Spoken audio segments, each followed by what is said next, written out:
25 ans, on a la vie devant soi. Pour autant, il ne faut pas perdre de temps et commencer à gérer ses revenus. Au-delà de l'indispensable épargne de précaution sur les différents livrets, c'est l'âge idéal pour commencer à investir avec un horizon de placement long pour se constituer un patrimoine. Le premier investissement est d'ailleurs souvent consacré à l'achat de sa résidence principale. L'épargne de précaution est disponible à tout moment, mais en contrepartie, les rendements sont faibles. Il est généralement conseillé de ne disposer que de 2 à 3 mois de revenus pour cette épargne de précaution. L'épargnant se tournera alors vers les livrets bancaires défiscalisés, comme le livret A ou le livret de développement durable et solidaire, le LDDS, pour l'acquisition de ce logement ou pour faire de l'investissement locatif. La constitution d'un patrimoine immobilier à crédit est un bon réflexe, même si, pour préparer ces projets immobiliers, constituer un apport est important. Les dispositifs comme le LMNP, loueur en meublé non professionnel, ou le Pinel permettent d'investir en bénéficiant de certains avantages fiscaux. Dans ce cas, l'effort d'épargne est moindre puisqu'il est soulagé par les revenus générés par le bien. Les SCPI, Sociétés civiles de placement immobilier, sont une autre solution qui ne manque pas d'atouts pour les jeunes épargnants.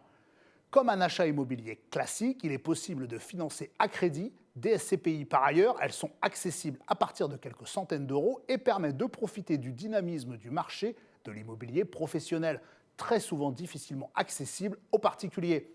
En outre, elles délivrent des revenus réguliers sans avoir à se préoccuper de la gestion d'un bien au quotidien. Comme pour l'assurance vie ou les OPC, les organismes de placement collectif, les versements réguliers sont possibles et permettent de se constituer un patrimoine progressivement. Les SCPI de rendement servent entre 3 et 6 % de performance moyenne par an. Ces résultats s'appuient sur l'achat de parts de sociétés qui détiennent un parc composé d'actifs diversifiés, commerces, bureaux, entrepôts, résidences-services, et situés dans des villes les plus dynamiques, voire à l'étranger, ce qui permet une réelle mutualisation des risques locatifs. L'épargne qui ne sera pas affectée au projet immobilier pourra être orientée pour allier la performance de long terme et une fiscalité attractive. Par exemple, le PEA, l'assurance vie ou l'épargne salariale.